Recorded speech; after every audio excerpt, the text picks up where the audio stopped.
So go to number 2 in the blue.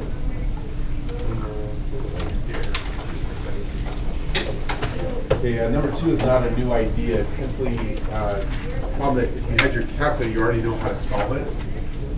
The challenge today is to learn a few, honestly, tricks. So these aren't like what most people would call mathematical techniques. They're more just like methods I've figured out that really work on the AP test for solving this problem without a calculator. So in Unit 4, you had problems where you had to find the area of a region, but again, you could use your calculator to do it. Here, exact same problem, simply no calculator allowed. It says the area of a region, extremely important to read slow. As always, I've seen a lot of people simply get stuck because they don't read. They pick at the problem. Like they pick a piece of information and then they try to use it instead of reading the problem. The area of the region is bounded by the line x equals 0. Okay, x is equal to 0 everywhere along the y-axis. So in this problem, they're referring to the y-axis as the line x equals 0. In other problems, they'll refer to it simply as the y-axis. They just go back and forth. So, question. Cool. The line x equal 2 is a vertical line as well. So x equal 2 is going to be somewhere over here. It's not critical that you draw super accurate drawings, just that you get the general idea. Question. Okay. Y equals 0 is here.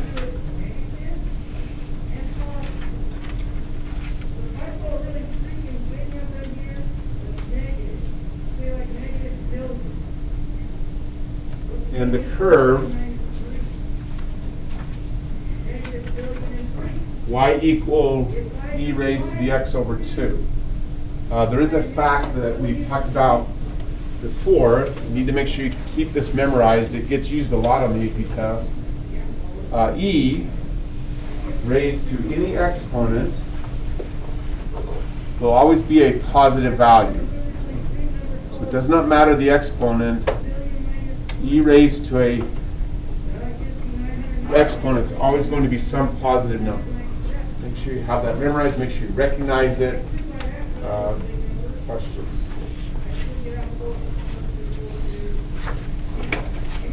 Okay, cool. So you don't have to remember what this looks like. You simply have to remember that every one of the y-coordinates of that graph will have positive values. Therefore, they're somewhere up there. So I don't really take time to try and think about what that's going to look like. It doesn't matter. All I care is that it's above that line, y equals 0.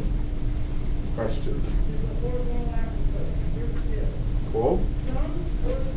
So then, just like we did in Unit 4, we are going to find the area of the region by filling the region with rectangles. So we draw narrow rectangles that fit within the region. And we remember that the area of the rectangle is length times width. The length is y at the top, subtract y at the bottom. The y-coordinate at the top is computed using the formula. I prefer to say 1/2 multiplied by x. The y at the bottom is always going to be 0.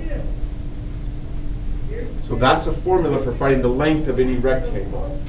I can draw a vertical rectangle anywhere within this space. That formula will find the length of any of these vertical rectangles. The rectangles being the very narrow lines that you see me drawing. So one more time, this is finding the length of a vertical rectangle. I'll pay points for this one. It's critical that you remember the purpose of the x within the formula. The formula finds the length of a vertical rectangle. What is the purpose of the x in the formula? Raise your hand, please. What does the formula contain in x? What do you use the x for? About a fourth of you, hoping for more. 2, third. Like you all listen to me say it, that this is calculating the length of a rectangle. Well, the formula has no meaning to you if you don't know what the x represents. Like, what is the x representing in the formula? Let's go, Tanner.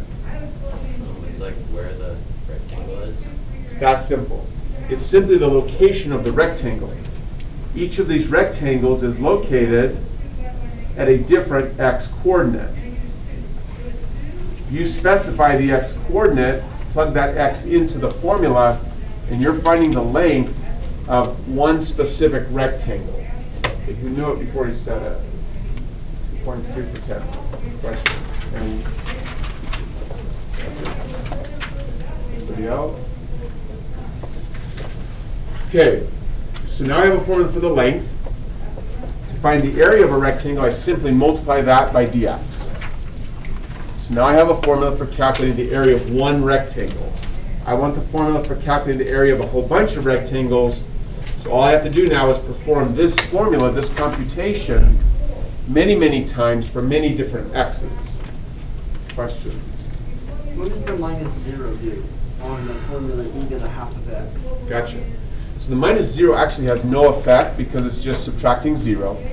I write it when we're talking at the board because I want to make sure you remember that if this boundary here had been, say, y equals, oh, I don't know, -5, my sketch would have looked exactly the same. The only difference would be to calculate the length of a rectangle, I would have had to have said -5, or sorry, -5. Because I've always got to find the y coordinate at the top and subtract the y coordinate at the bottom. Does that answer your question? 3 points. Can I erase this? Okay. So, here's our formula.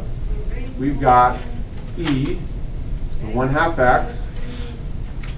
We don't have to write subtract 0, dx. We want to use that formula for every x from 0 to 2. That will find the area of that space. Question? All right. Because we don't have a calculator, we actually can't do the integral in this fashion. What we have to do instead is use the fundamental theorem. So we have to think of this. It's not. We just kind of think of that as being an f prime. And we have to go find an f. So we have to find the antiderivative. So this is what we're thinking of as being f prime. Just kind of imagining that. The antiderivative of this uses the ax plus b rule. So that ax plus b rule always begins with 1/a multiplied by e raised to the ax plus b. And that needs to be evaluated from 0 to 2. So this right here is what I'm thinking of as being f. So instead of integrating f prime, I'm going to evaluate f. Questions? Please. How did you get the 1/1/2 again? So the rule, so I have my regular exponential rule here. The expanded rule looks just like that, except that everywhere you see a u, there's an ax plus b. So I look here and think, oh, okay, that matches, because this is e.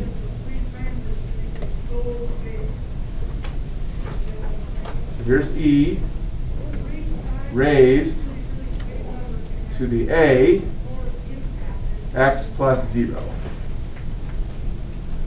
So using the rule, if you look at your green sheet, the antiderivative when there's an e to the ax plus b is 1 divided by a.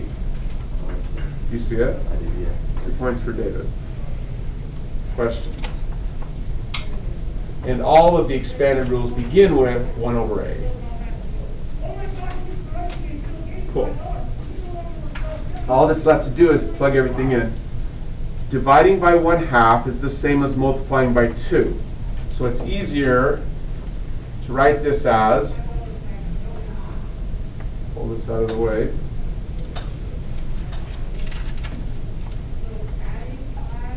two multiplied by e raised to the 1/2, plug in our 2, subtract 2, e to the 1/2, plug in our 0.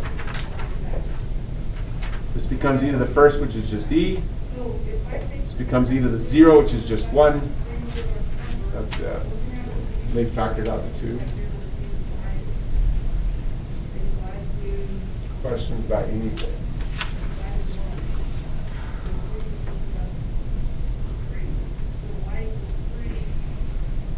Cool, let's keep going.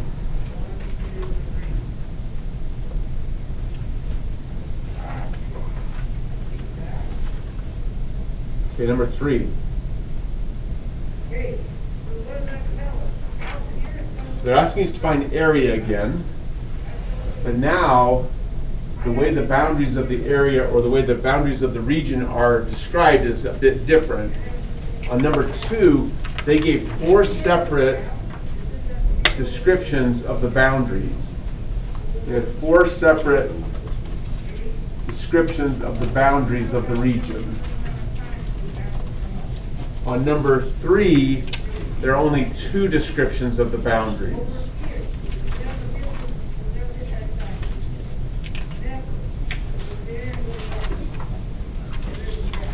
Okay, look over here. Everybody look here. Okay, if you like to remember what you've learned in a previous class, it really can be helpful.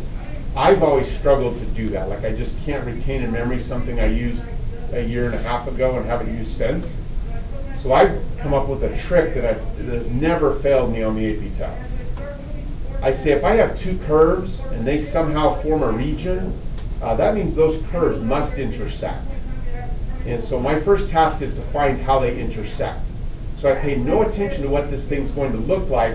I just find the intersections. I do that by setting the 2 equations equal. So I do memorize that. I don't have any way to help you get past that step. So just memorize that if there are 2 curves and they're forming a region, those curves have got to intersect. That means I've got to find the x coordinates that are the common to both curves, so x and y coordinates. Question. The next thing is also a memorized fact. You use this in Unit 3. When you encounter a quadratic and you're trying to find the value of x that will make the equation true, don't isolate x. Group everything so you can factor. I don't like this negative exponent, or sorry, this negative coefficient, so I'm going to move everything to the other side. I'm going to end up with x squared, subtract x, subtract 6 plus 4 is equal to 0. So I simply moved all of this to the other side of the equation and just rewrote it. Carl, please. No, you said equal to 4 because you set the other side equal to 4 as well. So I start by, here's the equation of one curve, here's the equation for the other curve. What you're saying is you're trying to find, the x coordinate where the 2 y coordinates are the same. That's why we're setting the 2 equations equal, because this is basically a y coordinate. This is a y coordinate. We want the 2 y's to be the same for some x. You good to that? Yeah. Does that answer your question? 2 points. Anybody else? Okay, so quadratic, AP test, most common thing that occurs is you can factor the quadratic. So this becomes subtract 2.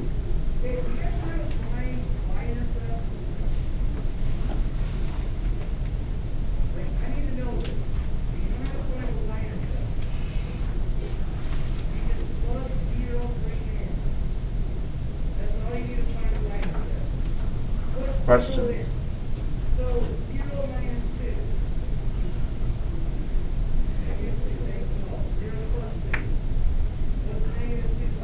So I now have some idea. I know that the 2 curves intersect at an x coordinate of x equal -1 and y equal +2.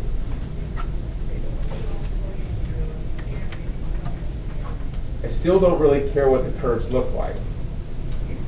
I know they do something. Please. Wouldn't those both be x's? Oh, that would be helpful.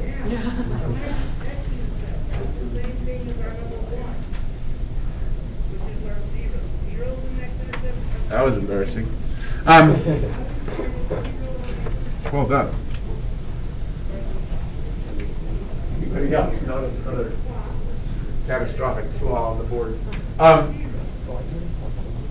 Again, it's up to you. If you want to remember what the curves look like, great. I don't particularly care what the curves look like. Like, I know this is a straight line, but even if I can't remember that, it doesn't matter, because I just know the curves interact somehow, so I just draw this every single time. Like, that is good enough for me to solve the problem. I know it's not accurate, but what does it matter if I know it's not accurate? My goal isn't to show you what the curves look like. My goal is to find the area of the region. So this x-coordinate is -1. This x-coordinate is 2. I figure if I can draw that same picture on every single problem, hey, it takes up less space in memory. So, questions? I do need to know which curve is on the top, which is on the bottom. It's a very logical way to determine that. This is the equation for finding any y-coordinate of one curve. The other curve always has a y-coordinate of 4. So I simply pick an x-coordinate that's easy to test. So let's give away some points, so don't overthink it. Raise your hand and tell me, between the x-coordinates of -1 and 2, what x-coordinate would be the likely easiest x-coordinate to test? Okay, don't think too hard. Hands up.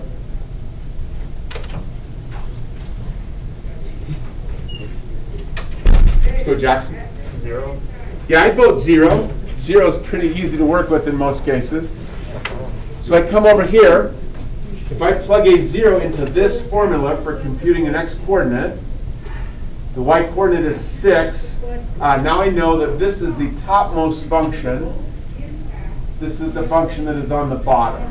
How many were going to say 0? Hands up. 2 points. Super job. You want to talk about it. I use that test all the time on the AP test. Just find a point somewhere in the middle. It's easy to test. Plug it in. Now I know the formula. I've got to find the integral. Let's see. Formula on the top is -x². Don't forget the parenthesis.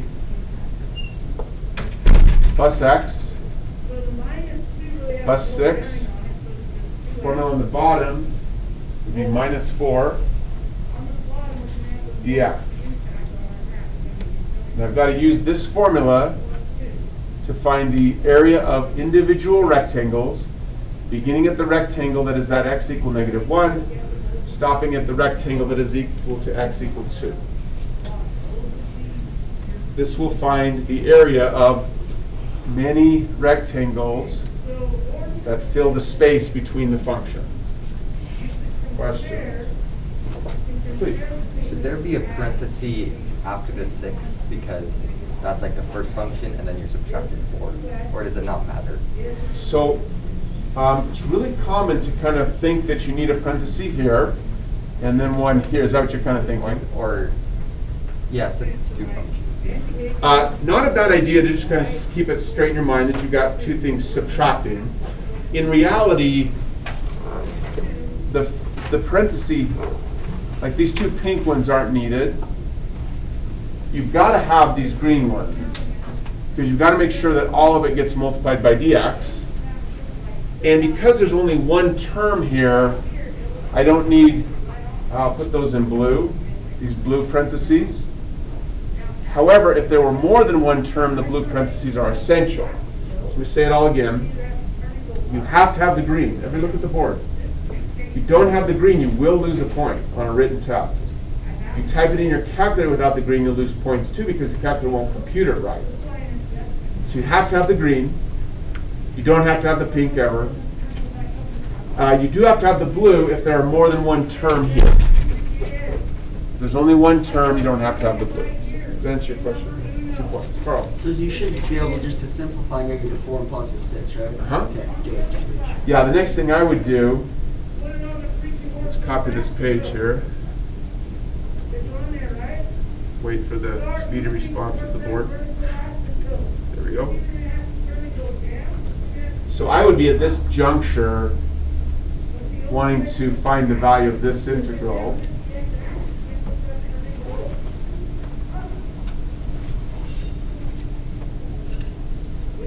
Like that. Is that what you meant, Carl? Yeah. 2 points. So then once again, fundamental theorem, you think of this temporarily, it's just a temporary thought. Think of that as being f prime. So now I go compute f using antiderivative rules.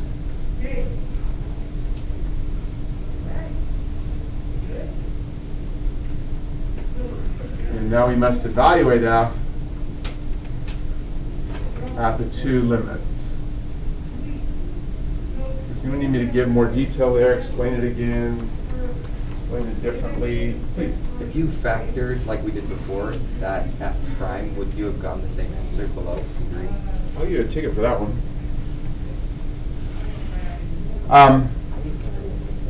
The answer is yes, but you'd get stuck.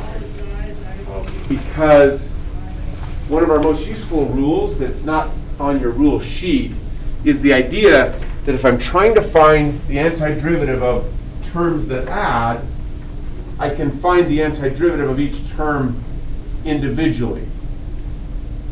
So I like when I see terms that add. I don't want to factor it. Does that make sense? So it's kind of a violation of our little sign, if you forget to factor, you fail. In this case, you don't want to. You want to just stay with terms. Does that answer your question? Yeah. Perfect. Anybody else?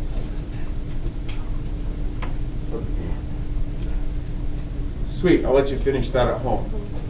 Next one. And there are lots of videos if you need help. Number 4. I'll pay tickets for this one. There is a flashcard that I kept talking about when we were studying for Unit 3's test. It came actually up in Unit 1's test as well.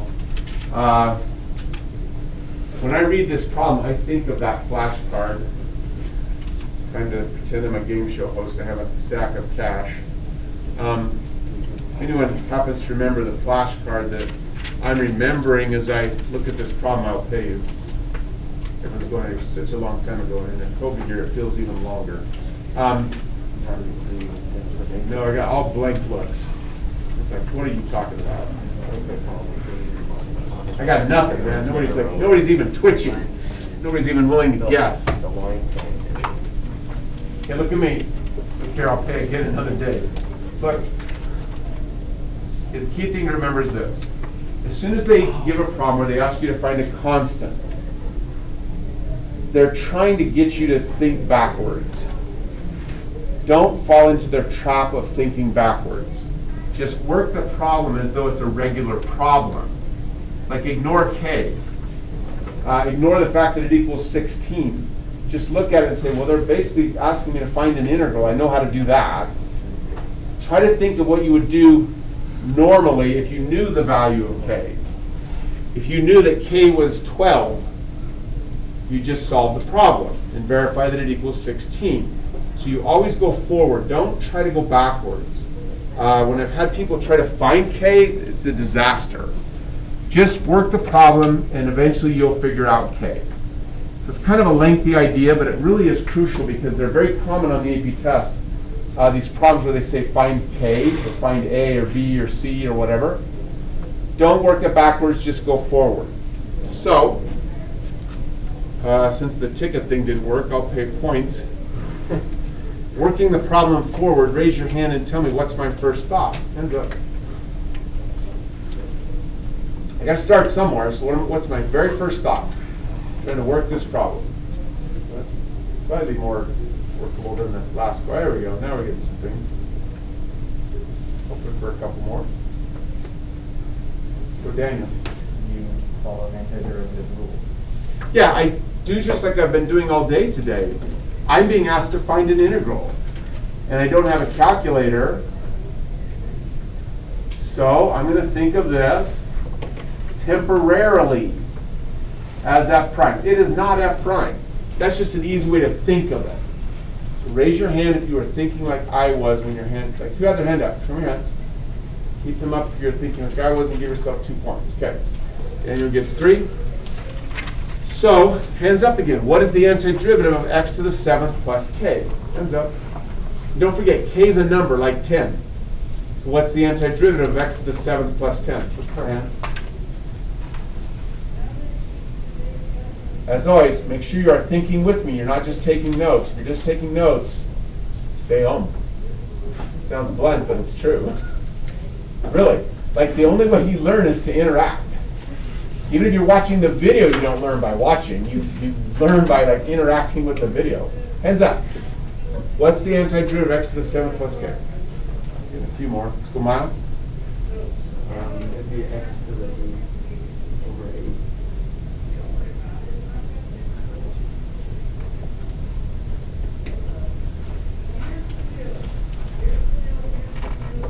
3 points for Miles. What's the antiderivative of k? Hands up. Remember, k is a constant like 10. So Paul. KX. Kx. It feels uncomfortable to write. I don't know why I wrote K10. That was lame. K, that's funny. Okay. How many got it? 2 points. Good. Question.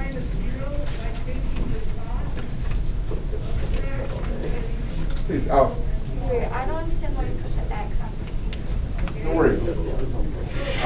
See if this helps. Go ahead. First they do like K, and then you do like the 1 plus 1 on the top. The difference is whether we're finding the antiderivative of a variable or a constant. So k is a constant, so it's like finding the antiderivative of 5. So antiderivative means we had something, we took the derivative of that something, and the result was 5. So what would have gone here, Allison?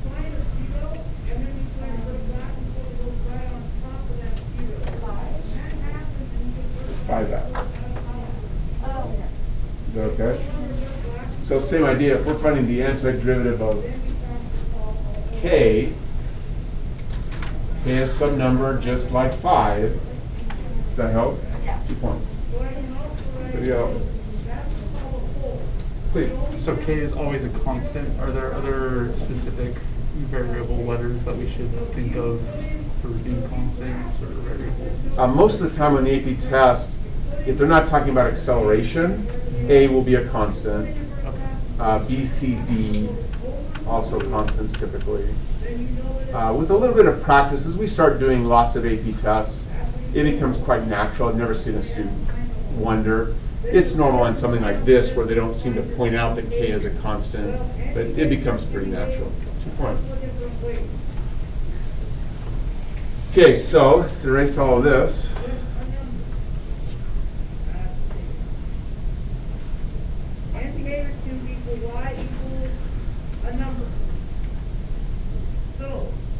Hands up, something's missing. Nobody. I kind of got busy explaining, so it wasn't an error, I just got busy. So what's missing? We're saying that this is equal to this. As written, it is not currently equal. Oh, come on. Hands up, what's missing? Come on. What's missing to make them equal? You've got to pay attention to the equal sign. Edward. You need the integral bar, not the little s thing. You need the bar. Bar is perfect. From -2 to 2. Nice. Alright, I'm still out of it. Hang in there. How many knew it? Come on, hands. 2 points, 3 for Edward. Question. Please. Well, you need a C as well. Oh, remember that when we are computing an integral without a calculator, if we write down plus C, when we evaluate, the 2 C's subtract to make 0 anyway, so there's never a requirement to write it. Does that answer your question? Yeah. 2 points. Please, Kendra. Oh. Hold on. Take it for Cambria.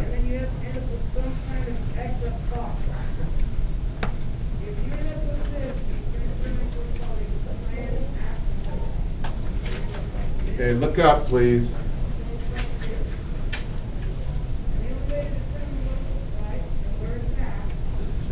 Okay, look here. Everybody look here. Look, come on. Okay, there's three basic things that if I can, like when I interact with you, like when you ask a question, there's just like a few things that if you always do these things, I know you are on track to do really well on the AP test. Like I don't have to know all the details to know that you're on track. One of those key things is your ability to recognize when things are truly equal and when they are not. Like if I can put something on the board and say, is that true? And you can like say, oh, nope, it's not, you need this. I know you're on track because you're paying attention to equality, which is crucial. If you can do that, you'll be fine. So right now, that green box is exactly the same as this green box. Because we've said many times that per the fundamental theorem, integrating some function which we happen to call f prime is exactly the same as evaluating f. So those two boxes are the same. Therefore, as Cambria said, we do need another equal sign. We need to say that all of this is equal to 16. Questions? Please. Would that be required to write down on the written test? Like, If you didn't write the equal 16, you kept going and maintained equality, and then at the end you realized, oh yeah, it all equals 16, I think you'd be fine. Yeah, they wouldn't penalize you for that. You could keep going and go, oh, wait a minute, this has to equal 16, you write it down later, that'd be fine. Okay. Is that what you meant? Yeah. 2 points. I don't want to give it error points, but whatever, okay. Here's the TA. Questions? Okay. Oh, my teacher's pet. Look up. Look up. Okay. All that's left to do now, like I said, just keep going forward. Don't worry about K. Just keep going forward. So when you plug in the 2 and the negative 2,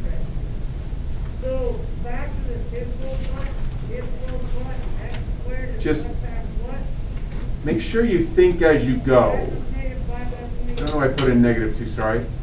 Make sure you're thinking as you go. Don't just blindly write things down.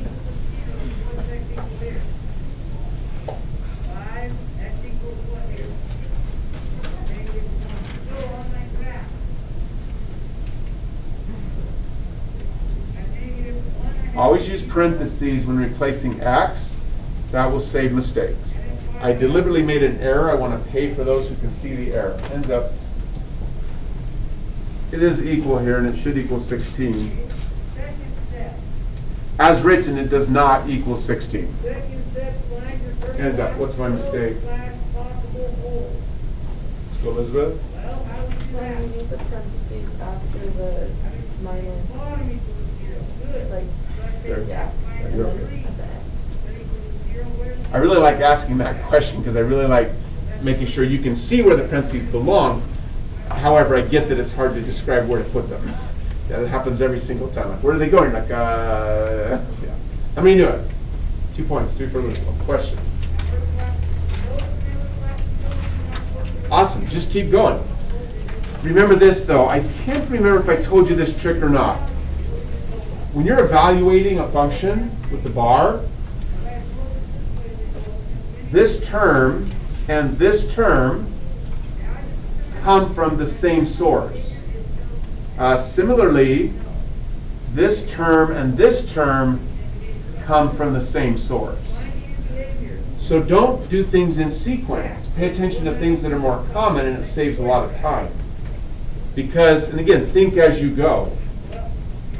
Negative 2 to the 8th power, because this power is even, that's going to be exactly the same as positive 2 to the 8th power. So I don't have to sit and work it out. That's going to be some positive number, same as this one, but it's going to become negative, so these two are going to add to 0. So you need me to talk more about that. Just ask. You don't see it.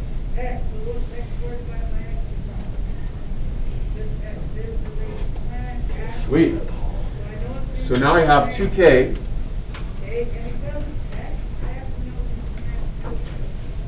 And then that's negative 2k. That becomes positive 2k. The whole thing has to equal 16. As I promised you, if you just keep working, you don't have to worry about finding k. K practically finds itself. Hands up, who knows the value of k? Don't work the problem backwards, work the problem forwards. Eventually you're like, oh, that wasn't hard. Who knows the value of k? So 2k plus 2k has to be 16. So Autumn? So Autumn is claiming that k has a value of 4. Who would like to vote with Autumn? Many friends for Autumn, that's good news. So 2 points, 3 for Autumn. Okay. Question.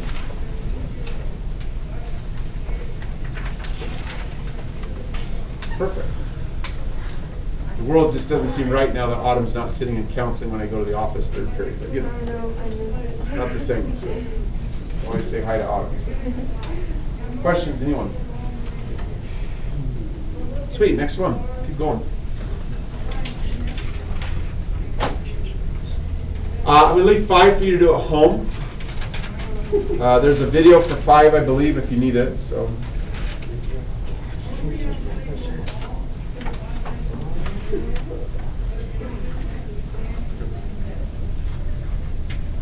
I believe 6. Let's do 7.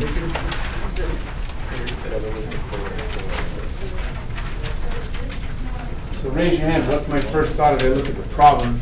Hands up. Come on. What was my first thought as I look at the problem? Hoping for a few more. Hoping that some have learned as we've progressed during this class period. Some are still thinking. Some are wondering why everyone's still thinking. That's what I'm wondering. That's sarcastic. I shouldn't be sarcastic. It's not very nice. Isaac. You're looking and you're saying that it's balanced by 1 and 2, and then you're trying to find the antiderivative. Yep. They're asking me to do an integral.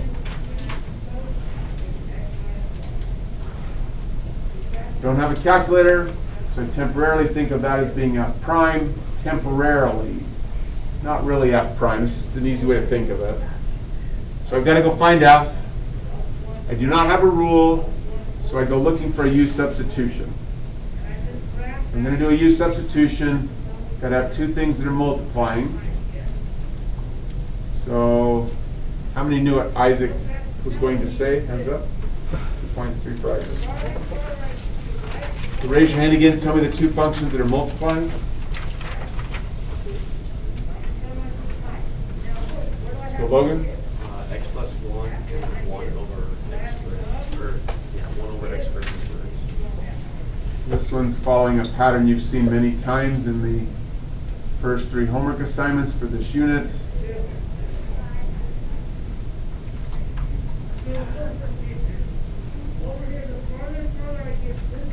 How many knew it? 2 points, 3 for Logan. Question. We go searching for u. From over here. Looking for suggestions for an appropriate selection for u. Hands up. That's better. Let's go, Jake. X squared plus 2x. So take x squared plus 2x. How many would have picked that? 2 points, 3 for Jake. My selection for u comes from this factor. Therefore, I'm hoping the derivative of my selection will match this. So I go find the derivative of my selection.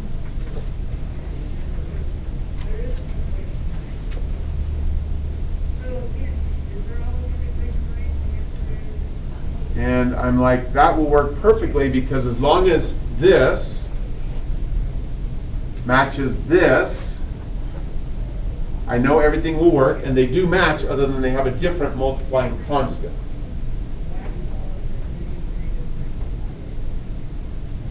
Because all I have to do is remove the 2.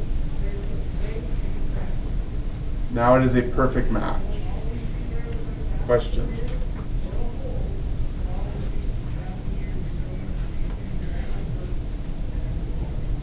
So, trying to transform everything. So that means I got to change the limits, so don't forget to do that. the value of u, when the x has a value of 2, is going to be 2 squared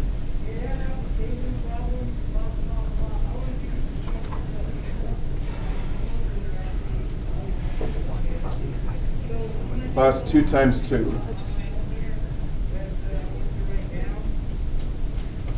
Turns out to be 8.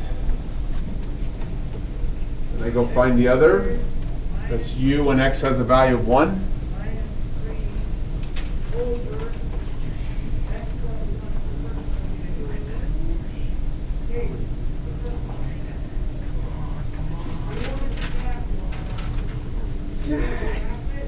Questions?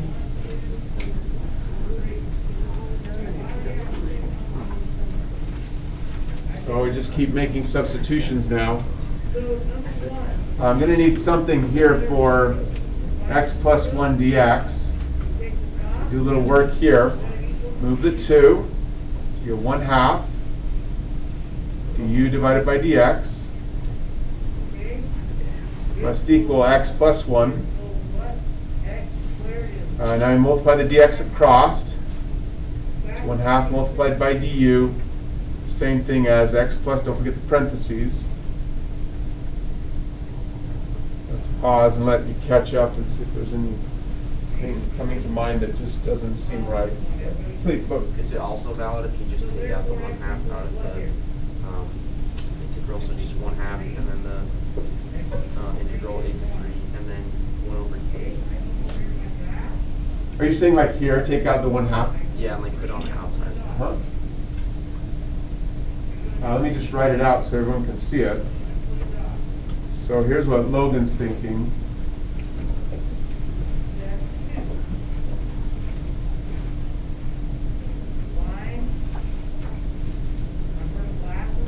Oh,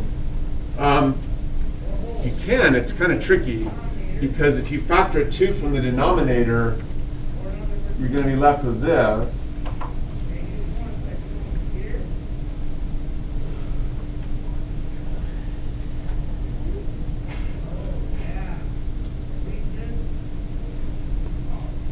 Like that is valid. Is that what you're thinking? Not really, no. It's okay. Like that's valid, and then you can pull a 2 out front. This would become your u right here. And the derivative of that is going to be this, so that works just fine. Well, like, so you have 1/2 du. So after you rewrite it, you know, and you're like the integral from 3 to 8, and then you have like you've done the u substitution. So you have 1 over u, 1/2 du, and you just pull the 1/2 to the outside. I completely misunderstood. Yeah, that's the kind of normal thing. This is legal, just most people don't think of it. This is what I would have done.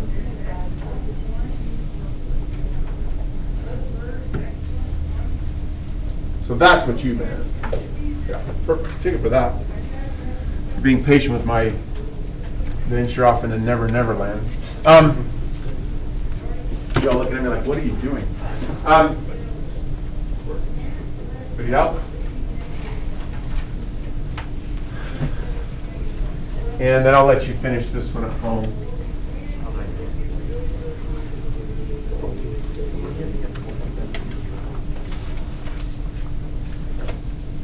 Question? Sweet, keep going.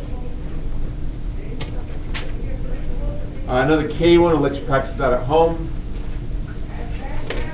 I think we've done all the examples. Let's see. That's a good one. Let's do this. The area of the region in the first quadrant, so that's a boundary right there. In fact, that's 2 boundaries because that's the y-axis and the x-axis. So they just gave me 2 boundaries. Then they didn't say they're the boundaries, they just said the area in the first quadrant enclosed by this and this. So really, it's 2 things that have got to intersect somehow. because the x-axis is the curve y equals 0. Question? So I talked earlier today, I said that whenever you have two curves that are intersecting to form a region, the very first thing I do is going to be what? Ends up, who remembers? We talked about it today. Whenever I encounter a problem where I can see that they've got two curves intersecting somehow, what's the first thing I do, Matt? Set the curves equal. So, get rid of this. So how do you do that? 2 points, 3 for Matt. So somebody, hey everybody, hands up. So what do I write on the board? So I'm going to set the two curves equal. What do I write on the board? Hands. What, Emmy? 0 equals x, and then x is 1.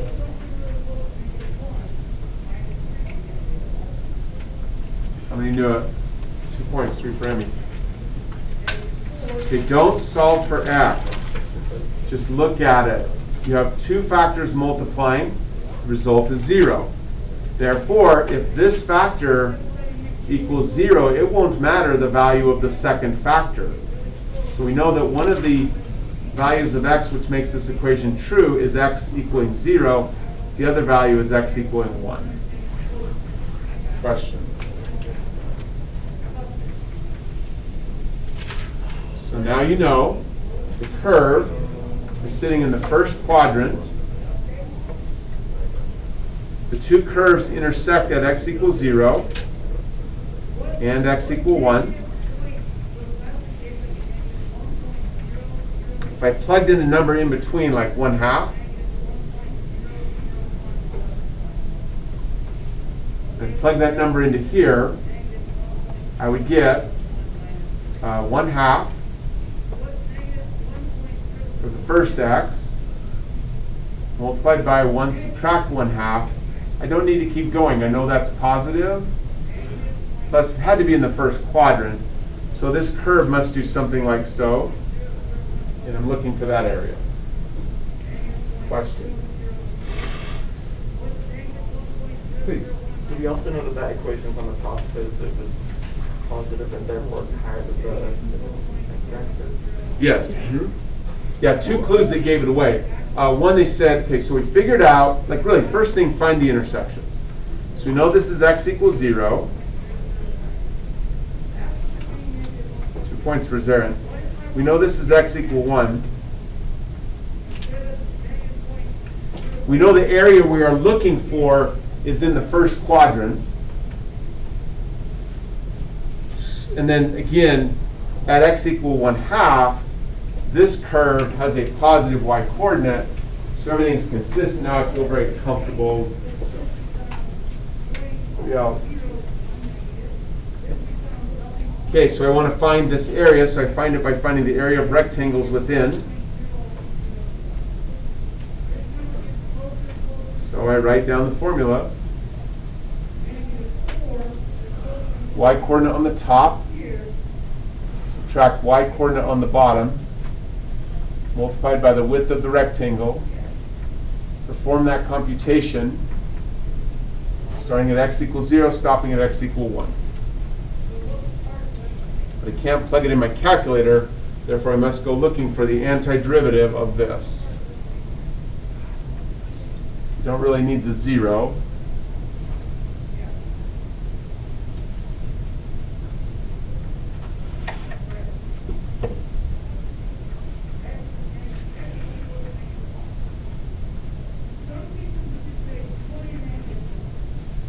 So, suggestions on what to do to find the antiderivative of this right here. For hand?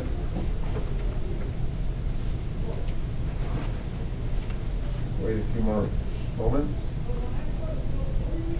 What do I do to find the antiderivative of that?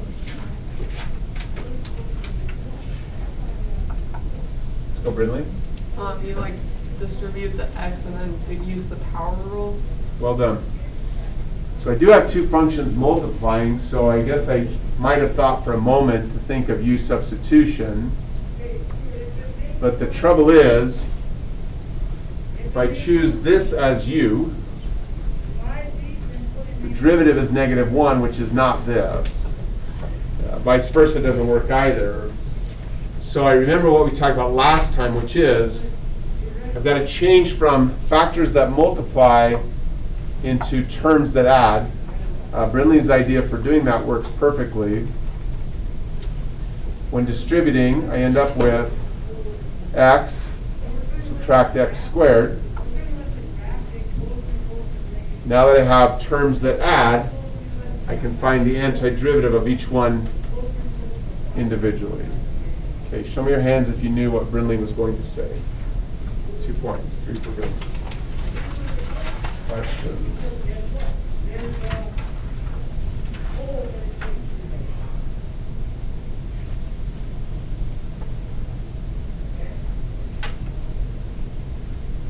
Sweet. Finish at home.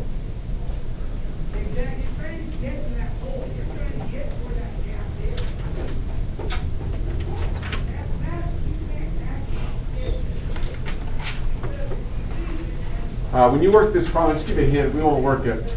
You're going to end up with this.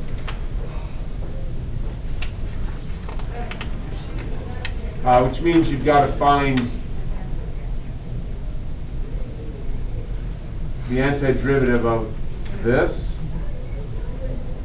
That's the ax plus b version of this rule.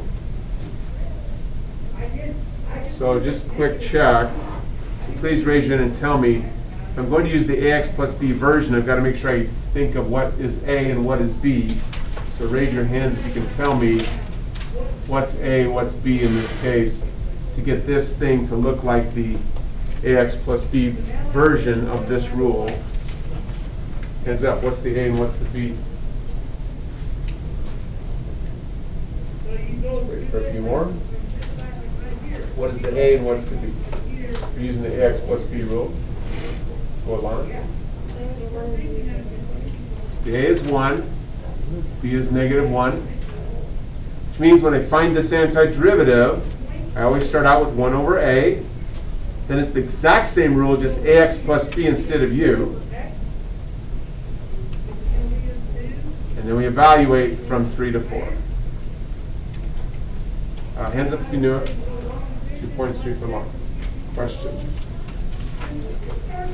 Please. Wait, when you found the antiderivative, why didn't you get ln of x?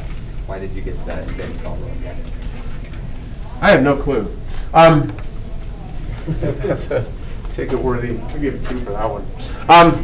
I was so busy trying to make sure that everybody remembered the ax plus b and all that, that yeah.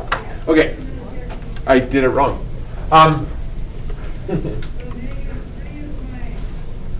When you're applying the antiderivative rule, you're trying to end up with this.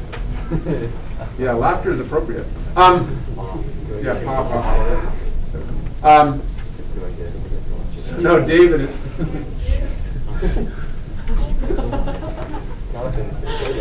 Yeah, I gotta give David one too. No. I did come up really Caroline, so sorry. So this should have been 1 over a, natural log. In place of u, ax plus b. And we need to evaluate that at x values of 4 and 3. Thank you, Jonathan. Much better. Anybody else?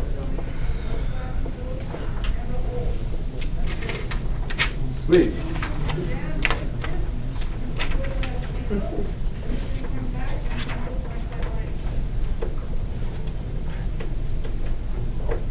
Don't forget, don't let k bother you. Just work the problem as though it's any other problem. Just think of k as being 6 and just go forward. Okay?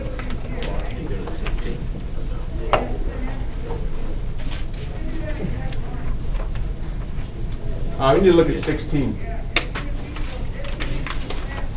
16 is a trick question that I warned you about. I'll pay someone a full ticket to tell me what they think I should do first. Just read the problem.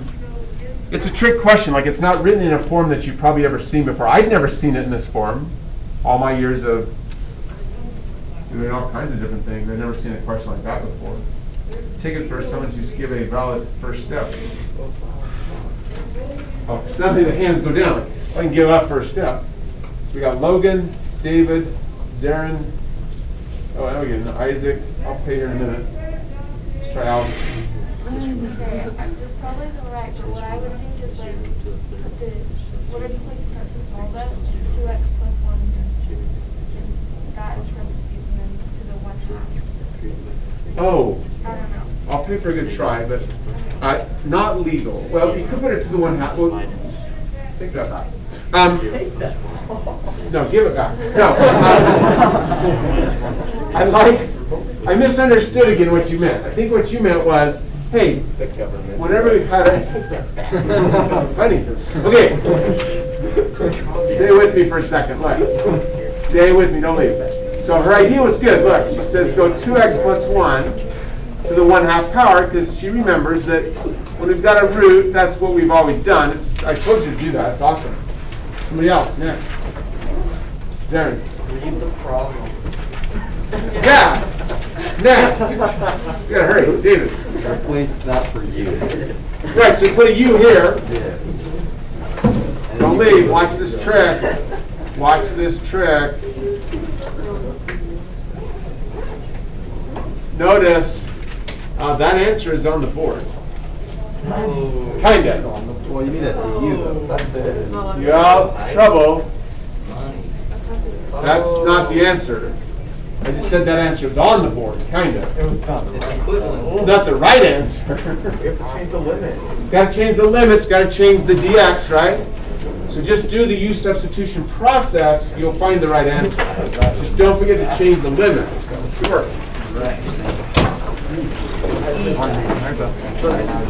Get your hand up, we'll give you a ticket as you exit, so.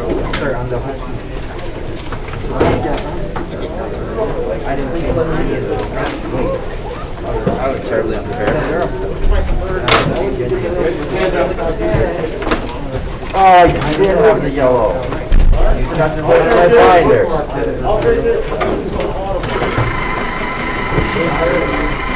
don't want to find a specific. I'll take it. No.